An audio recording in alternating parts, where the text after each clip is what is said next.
யுத்த வரலாற்றை எடுத்து பார்க்கின்ற போதும் கூட இந்த பெண்கள் என்பது பழிவாங்கக்கூடிய ஒரு இலகு பொருட்களாக அடையாளம் காணுகின்றார்கள்.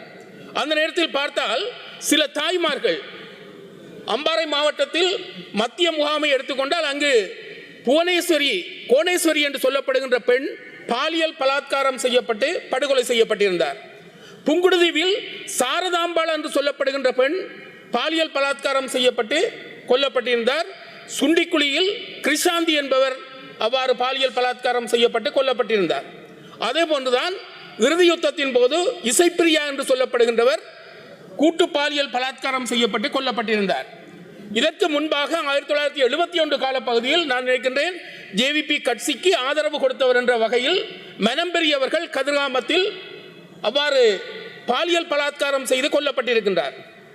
ஆகவே பெண்களை மிக மோசமாக அவமானப்படுத்தி அவர்களை பாலியல் பலாத்காரம் செய்து கொல்லுகின்ற ஒரு பொறிமுறை என்பது 1971 ஆண்டிலிருந்து இறுதி யுத்தம் வரையும் அது கடைபிடிக்கப்பட்டு வந்திருக்கின்றது.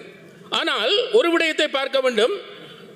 ஆளும் வர்க்கத்தினரால் அல்லது ஆளுங்கட்சியினரால் நாங்கள் சுட்டிக்காட்டப்படுகின்ற ஒரு விடயம் என்றால் நாங்கள் விடுதலை புலிகளை பயங்கரவாதிகள் என்று நாமகரணம் சூட்டியிருந்தோம். ஆளுங்கட்சியினர் ஒரு பகுதியில் அவர்கள் போராளிகளாக பார்க்கப்பட்டாலும் பயங்கரவாதிகள் என்று சொல்லப்பட்டிருந்தார்கள். அவர்கள் வடக்கு கிழக்கை ஆளுகைக்கு உட்பட்டிருந்த காலத்தில் பார்த்தால் பெண்கள் அர்த்த ராத்திரியிலும் கூட பயணம் செய்யக்கூடிய ஒரு சுதந்திரமான சூழ்நிலை காணப்பட்டது என்றால் இதனை நாங்கள் சிந்திக்க வேண்டும். சட்ட ரீதியான அரசாங்கங்கள் எந்த அளவு பெண்களுக்குரிய பாதுகாப்பை வழங்கி இருக்கின்றார்கள் என்பதை பற்றி நாங்கள் சிந்திக்க வேண்டும்.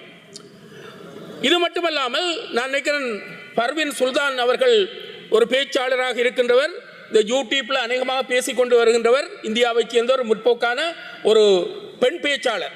அவர் கூட சொல்றார், சட்ட ரீதியான இந்த இராணுவ கட்டமைப்புகளை விட சட்டத்துக்கு அப்பாற்பட்ட முறையில் காணப்பட்ட விடுதலை புலிகள் இருந்த அவர்கள் ஒழுக்கமாக இருந்தார்கள், ஒழுக்கத்தை பேணினார்கள் என்ற ஒரு கருத்தும் சொல்லப்பட்டிருக்கின்றது. ஏன் சொல்லுகின்றேன் என்றால் நாங்கள் கிட்டத்தட்ட சுதந்திரம் பெற்று 48ஆம் ஆண்டு சுதந்திரம் பெற்று இப்போது நாங்கள் 78 ஆண்டுகளை கடந்திருக்கின்றோம். இந்த 78 ஆண்டுகளை கடக்கின்ற போது நாங்கள் என்ன செய்திருக்கின்றோம் என்பதை பற்றி நாங்கள் சிந்திக்க வேண்டும்.